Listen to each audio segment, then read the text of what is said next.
Hello food lovers, welcome to our channel. నేను మీ రాణి ఎర్రంశెట్టి. ఈరోజు different పూర్ణాలను చేసి చూపిస్తానండి. టేస్ట్ అనేది చాలా కొత్తగా అనిపిస్తుంది.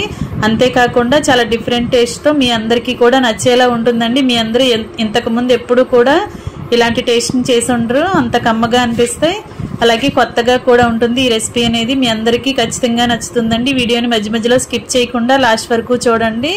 ఇంకా ప్రాసెస్ స్టార్ట్ చేద్దాం. ఇలా ఒక మిక్సింగ్ బౌల్ తీసుకోండి. ఒక గిన్నెలోకి ఒక కప్పు మినపప్పు తీసుకోండి. ఒక కప్పు కానీ గ్లాస్ కానీ ఏదైనా మీ ఇష్టం అండి. ఇది 1/2 kg ఉంటుంది. అదంతా కూడా గిన్నెలో వేసుకున్నాం కదా. ఇప్పుడు వేరొక గిన్నెని తీసుకోండి. మనం మినపప్పు కలుసుకున్న గిన్నెతోనే బియ్యం తీసుకోవాలండి. ఇవి రేషన్ బియ్యం. 1 కప్పు మినపప్పుకి 2 కప్పుల బియ్యం వేసుకోవాలి. కరెక్ట్ కొలతతో సరిపోతుందండి. కప్పు బియ్యం అయితే 2 కప్పుల, 1 కప్పు మినపప్పు అయితే 2 కప్పుల బియ్యం తీసుకోండి. అలాగే 1 గ్లాస్ మినపప్పుకి 2 గ్లాసులు బియ్యం తీసుకోండి. అవి రెండు కూడా వేరు గిన్నెల్లో వేసుకున్నాం కదా. దీనిలో నిండా వాటర్ పోసుకుని నానబెట్టుకుందాం. 4 నుంచి 5 గంటల వరకు నానబెట్టుకోవాలి. ఇలా పప్పులో బియ్యంలో కూడా వాటర్ పోసుకుని బాగా నానబెట్టుకుని ఉంచుకుందాం. ఇలా వాటర్ పోసుకున్నాం కదా. నానిన తర్వాత నేను మీకు చూపిస్తాను. ఇలా ఈ బియ్యాన్ని 2-3 సార్లు బాగా వాటర్తో కడుక్కోండి. వాటర్తో కడుక్కున్నట్లయితే రేషన్ బియ్యం కదా, పౌడర్ స్మెల్ అనేది వస్తూ ఉంటుంది. అందుకే 2-3 సార్లు బాగా కడుక్కున్న తర్వాత మరలా మంచినీళ్ళతో నానబెట్టుకుని ఉంచుకోండి. నానిన తర్వాత నేను మీకు చూపిస్తున్నాను. మినపప్పు అంతా కూడా బాగా పై స్కిన్ అంతా కడిగేసుకుని ఇలా ఒక గిన్నెలోకి తీసుకుని పెట్టుకోండి. వాటర్ అనేవి ఏమీ లేకుండా పప్పు అంతా కూడా ఒక గిన్నెలో వేసుకుందాం. ఇలా మొత్తం కూడా గిన్నెలోకి వేసుకున్నాం కదా.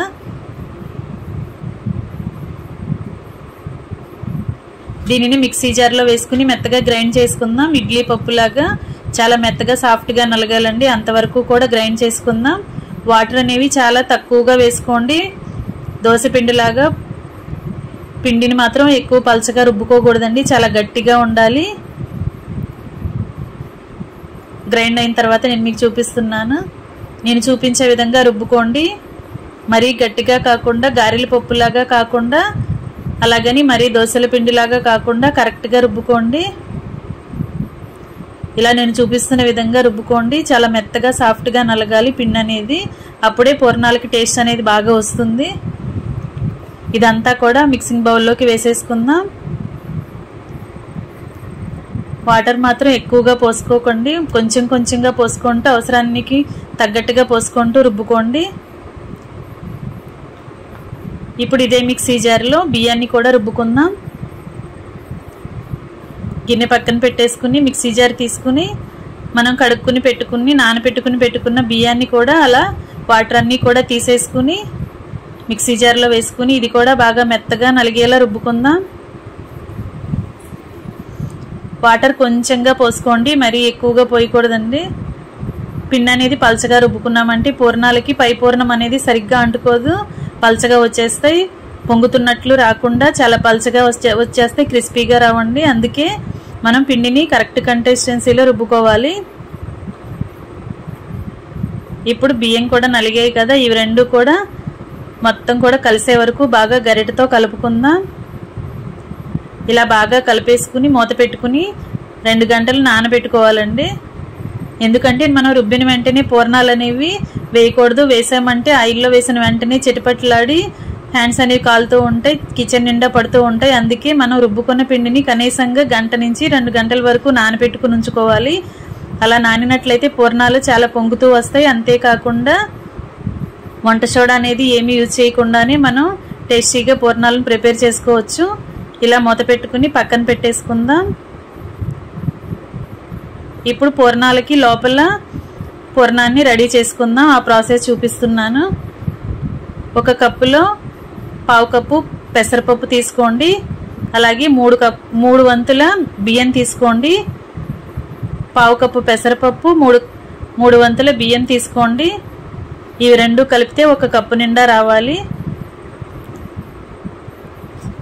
ఇవి రెండు కూడా కళాయిలో వేసుకుని స్టవ్ మీద పెట్టుకుని కళాయిని స్టవ్ మీద పెట్టుకుని బియ్యం పప్పు కూడా దోరగా ఫ్రై చేసుకోవాలి. మరీ కలర్ చేంజ్ అయ్యేంత వరకు ఫ్రై చేయకూడదండి. కొంచెంగా ఫ్రై అయిన తర్వాత స్మెల్ అనేది మంచిగా వస్తుంది, కమ్మటి వాసన వస్తుంది. అప్పుడు స్టవ్ ఆఫ్ చేసేసుకుని అవన్నీ కూడా గిన్నెలో వేసుకుందాం. ఎందుకంటే ఇవి ఉడికించుకుందాం. రైస్ని పప్పుని కలిపి ఉడికించుకోవాలి బాగా. 1 కప్పు బియ్యము పప్పుకి 2 కప్పులు వాటర్ పోసుకోండి. ఆ గిన్నెలో చిటికెడు సాల్ట్ వేసుకోండి. 1 టేబుల్ స్పూన్ నెయ్యి వేసుకోండి. దీనిని మూత పెట్టుకుని కుక్కర్లో పెట్టుకుని 3 నుంచి 4 విజిల్స్ వచ్చే వరకు ఉడికించుకుందాం. ఎందుకంటే పెసరపప్పు కూడా మనం వేసాం కదా, రైస్ ఒకటే కాకుండా పెసరపప్పు కూడా ఉడకాలి. అందుకే 3 నుంచి 4 విజిల్స్ వచ్చే వరకు కూడా ఉడికించుకోవచ్చండి. ఇలా బాగా ఉడికిన తర్వాత నేను మీకు చూపిస్తున్నాను. ఇలా రెండు కూడా ఉడకాలి. మరీ మెత్తగా పేస్ట్ లాగా ఉడకకూడదు, అలాగే మరీ పలుగ్గా ఉడకకూడదండి. కరెక్ట్గా 4 విజిల్స్ వచ్చే వరకు ఉడికించుకోండి. ఆ గిన్నెని పక్కన పెట్టేసుకున్నాం కదా. ఇప్పుడు వేరే కళాయి తీసుకోండి. 1 కప్పు బియ్యము పెసరపప్పుకి 1/2 కప్పు పంచదార, 1/2 కప్పు బెల్లం వేసుకోండి. ఇవి రెండు కూడా కళాయిలో వేసేసుకుందాం. అలాగే 1 కప్పు వాటర్ పోసుకుందాం. ఇలా వాటర్ పోసుకున్నాం కదా. ఈ కళాయిని స్టవ్ మీద పెట్టుకుని బెల్లం షుగర్ కూడా కరిగే వరకు బాగా కలుపుకుందాం.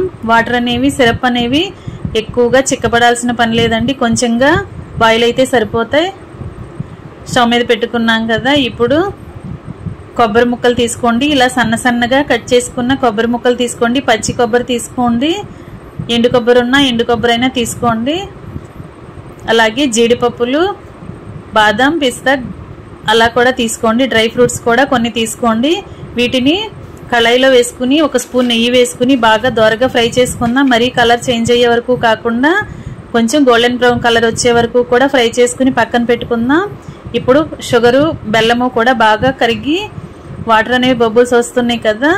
ఇప్పుడు స్టవ్ ఆఫ్ చేసేసుకుని మనం ఉడికించుకున్న రైస్లోకి ఈ బెల్లం సిరప్ అంతా కూడా వేసుకోవాలండి. ఇలా స్ట్రైనర్తో వడకట్టుకున్నట్లయితే బెల్లంలో ఉన్న డస్ట్ అంతా కూడా బయటకు వచ్చేస్తుంది.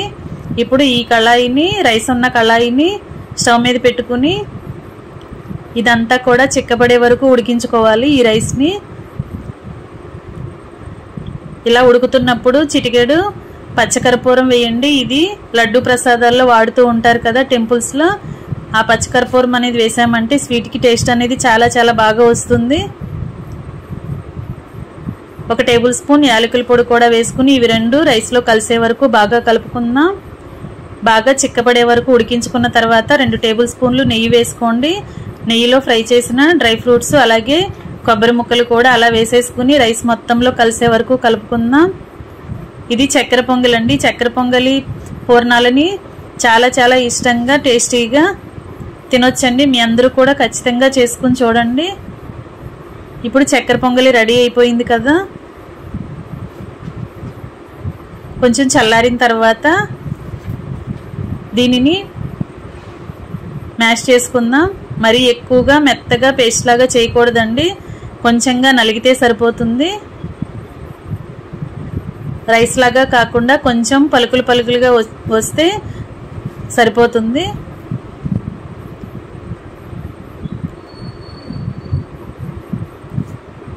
ఇలా కొంచెంగా మెదుపుకున్నట్లయితే రైస్ అనేవి ముక్కలు ముక్కలుగా వస్తాయి.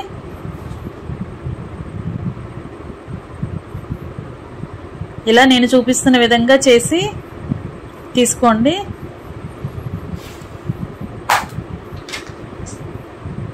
ఇలా కొంచెంగా నలిగింది కదా. ఇప్పుడు దీనిని మనం చిన్న చిన్న బాల్స్ లాగా చేసుకోవాలి.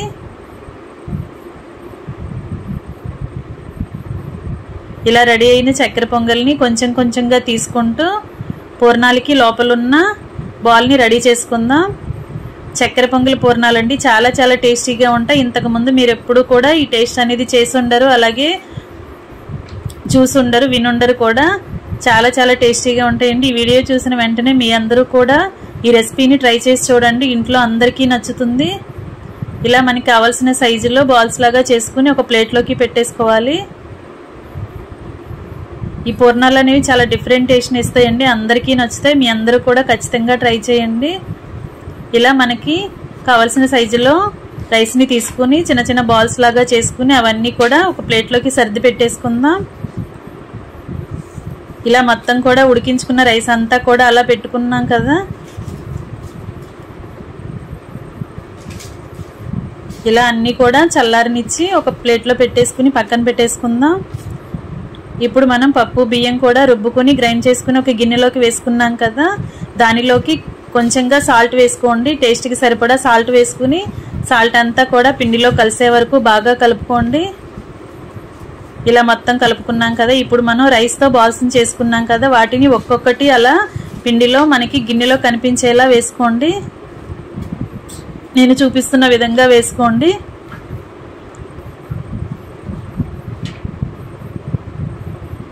ఇలా వేసుకున్నాం కదా. ఇప్పుడు ఒక గిన్నె నిండా వాటర్ తీసుకుని పక్కన పెట్టుకోండి.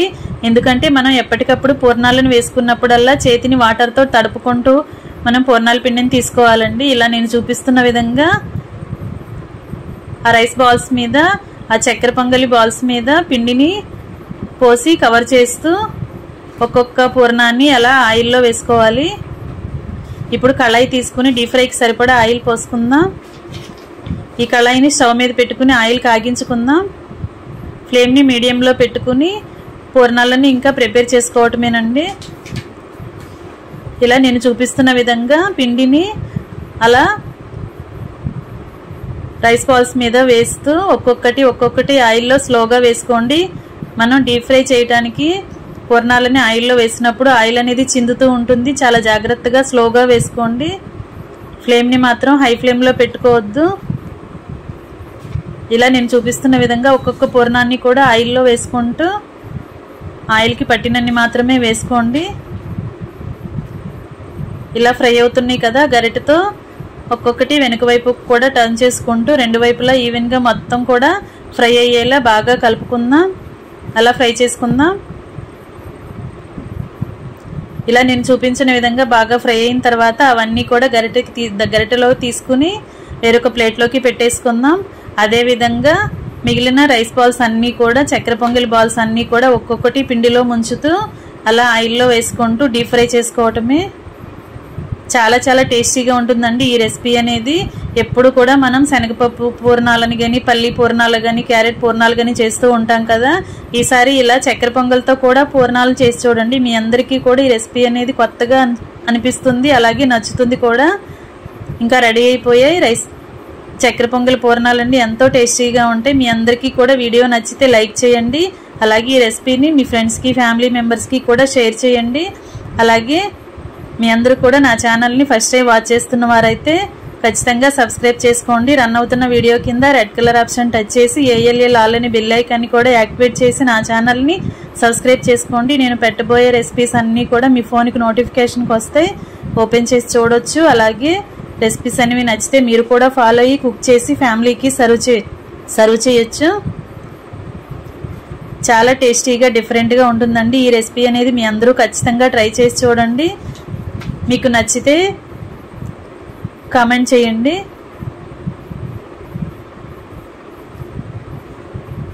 ఎప్పుడు ఒకే టైప్లో టేస్ట్తో పూర్ణాలను తినే కన్నా ఇలా ఒకసారి చేశారంటే మీ అందరికీ కూడా ఈ రెసిపీ ఖచ్చితంగా నచ్చుతుంది.